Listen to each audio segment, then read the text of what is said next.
Kau akan menanggung akibatnya. Rudy mengangguk rakus. Tubuhnya perlahan-lahan menjadi transparan,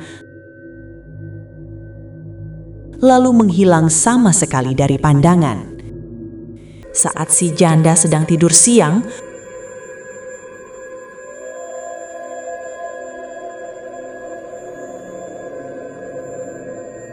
kemudian perlahan mencium pipi janda itu dan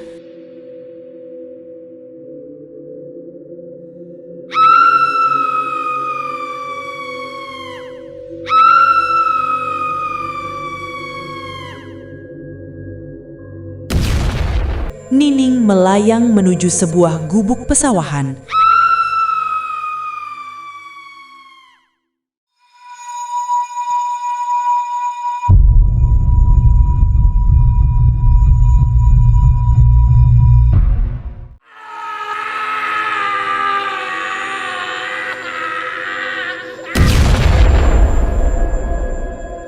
Di sebuah desa terpencil di Jawa,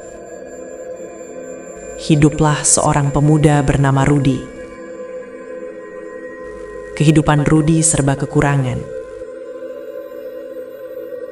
Setiap hari, ia hanya bisa mengeluh melihat tetangganya yang semakin sejahtera. Sementara ia terus terpuruk dalam kemiskinan. Hatinya dipenuhi iri dan dengki. Hingga suatu hari, ia mendengar cerita tentang pesugihan kolor ijo dari seorang dukun tua di pinggir hutan. Kolor ini akan memberimu kekuatan menghilang, bisik sang dukun dengan suara parau, matanya berbinar-binar. Tapi ingat, gunakan untuk kebaikan. Jika kau menyalahgunakannya, kau akan menanggung akibatnya. Rudy mengangguk rakus, tapi di dalam hatinya, niat buruk sudah mengakar. Ia tidak peduli dengan peringatan itu. Yang ia inginkan hanyalah kekayaan dan kepuasan nafsunya. Kolor hijau itu terlihat biasa saja. Sepotong kain hijau tua dengan sulaman simbol-simbol aneh. Tapi saat Rudy memakainya untuk pertama kali, sesuatu yang ajaib terjadi.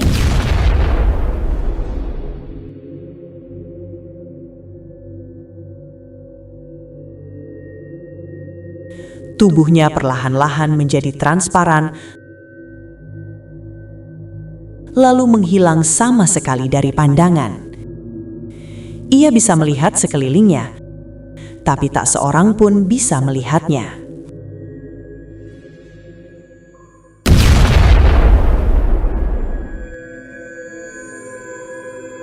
Awalnya, Rudy hanya mencoba-coba. Ia masuk ke warung tetangga dan mengambil beberapa uang dari laci tanpa terlihat. Kegembiraan yang salah memenuhi hatinya. Keesokan harinya, ia berani lebih jauh. Ia memasuki rumah seorang janda kaya yang dikenal memiliki banyak perhiasan. Saat si janda sedang tidur siang,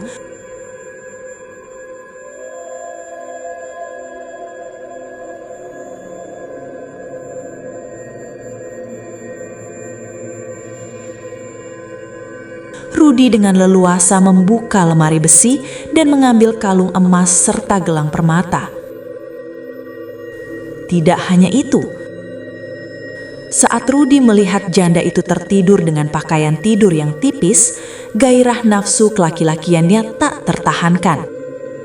Dia mendekati tempat tidur itu. Dia mulai meraba kaki janda cantik itu, kemudian perlahan mencium pipi janda itu dan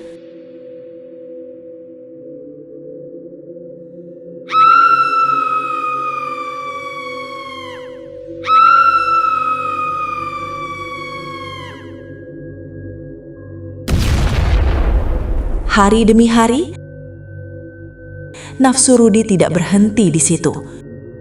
ia mulai mengincar sesuatu yang lebih gelap. Dia ingat sosok Nining, Gadis cantik yang bekerja di pasar. Setiap kali melihatnya, Rudy selalu bernafsu namun tak berani mendekat. Kini, dengan kolor ijonya, ia merasa memiliki kekuatan tak terbatas. Suatu sore, saat Nining pulang sendirian melewati jalan setapak di pinggir sawah, Rudy yang tak terlihat mengikutinya. Dengan hati berdebar-debar penuh nafsu jahat, ia meraih tubuh Nining. Gadis itu berteriak ketakutan, merasakan sentuhan tak kasat mata di tubuhnya. Rudy tertawa dalam hati, merasa seperti dewa yang tak terbendung. Nining melayang menuju sebuah gubuk pesawahan.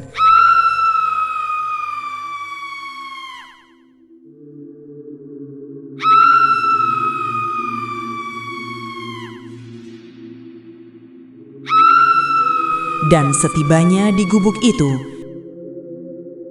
Nining meronta, mencoba melawan sosok tak kasat mata yang menyentuh, meraba, dan setelah kejadian itu, sosok tak kasat mata pergi. Nining duduk di gubuk itu sambil menangis.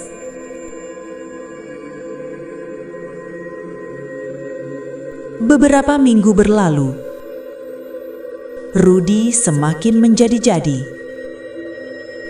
Uang dan emas bertumpuk di gubuk reyotnya.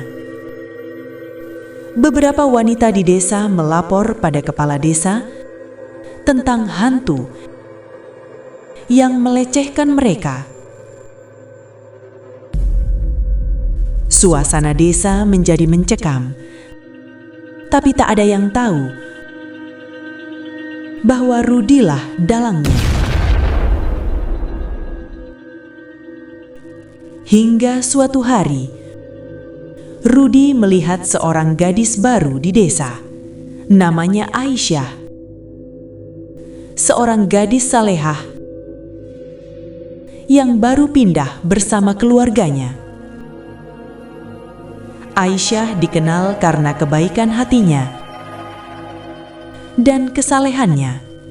Setiap pagi dan sore, ia selalu terlihat membaca Al-Quran di beranda rumahnya.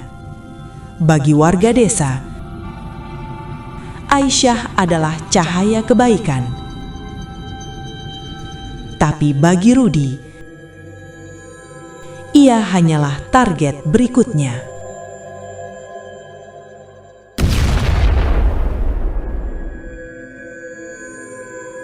Gadis paling cantik di desa ini, gumam Rudy licik. Aku harus memilikinya. Malam itu, Rudy memakai kolor ijonya dan berjalan menuju rumah Aisyah. Bulan purnama bersinar terang, seolah memperingatkannya. Tapi Rudy sudah buta oleh nafsunya.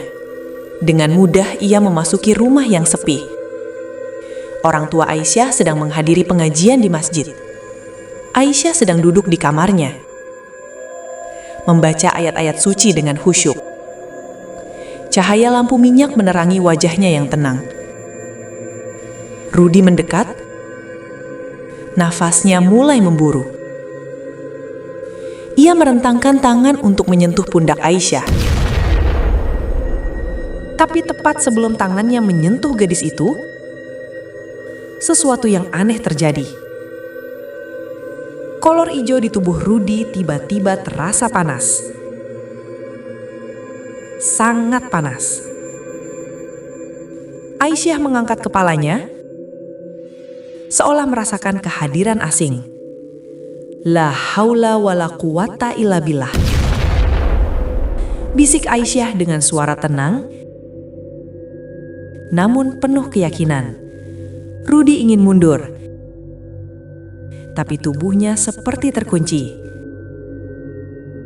Kolor hijau semakin panas, membara seperti api. Rudy berteriak kesakitan, tapi tak ada suara yang keluar. Tiba-tiba, kain hijau itu menyala, membakar kulitnya. Api hijau aneh menjalar dari kolor hijau ke seluruh tubuh Rudy. Dalam sekejap, tubuh Rudy yang tak terlihat menjadi terlihat kembali, terbungkus api hijau yang membara namun tidak menyebar ke sekelilingnya. Aisyah berbalik dan melihat pemuda itu menjerit-jerit kesakitan di tengah kamarnya. Wajahnya tenang, tanpa ketakutan.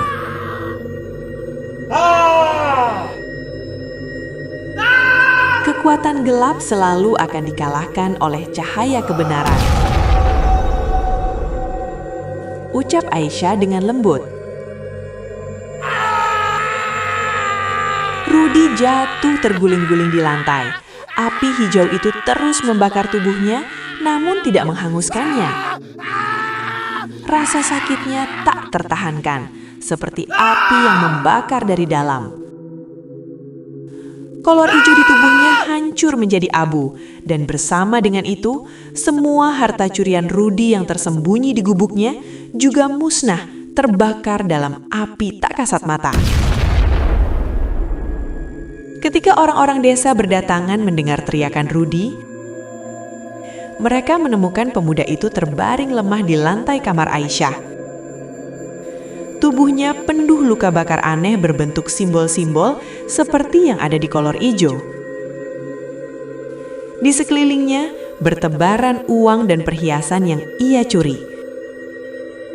Kini menjadi batu biasa tak berharga. Rudy selamat, tapi hidupnya berubah selamanya. Kulitnya penuh bekas luka bakar yang tak bisa hilang. Dan beberapa bulan kemudian, warga sering lihat Rudy yang hanya memakai celana dalam, berjalan tak tentu arah dan sering terlihat tidur di jalan, di sawah, di jembatan, dengan kulit hitam bau busuk, dan sering terlihat bicara sendiri. Pengingat abadi atas keserakahannya. Ia menjadi contoh bagi seluruh desa tentang bahaya menyalahgunakan kekuatan gelap. Sedangkan Aisyah tetap melanjutkan hidupnya dengan kesalehan, menjadi pengingat bahwa kebaikan dan iman adalah perlindungan terbaik dari kejahatan. Dan kolor hijau itu tak pernah terdengar lagi. Mungkin masih ada di suatu tempat, menunggu orang lain yang tergoda oleh janji-janji kosong kekuatan tanpa tanggung jawab. Tapi cerita tentang Rudy dan akhirnya yang menyedihkan akan terus diceritakan dari generasi ke generasi sebagai peringatan abadi. Setiap kekuatan yang diperoleh dengan jalan salah akan berbalik menghancurkan pemiliknya.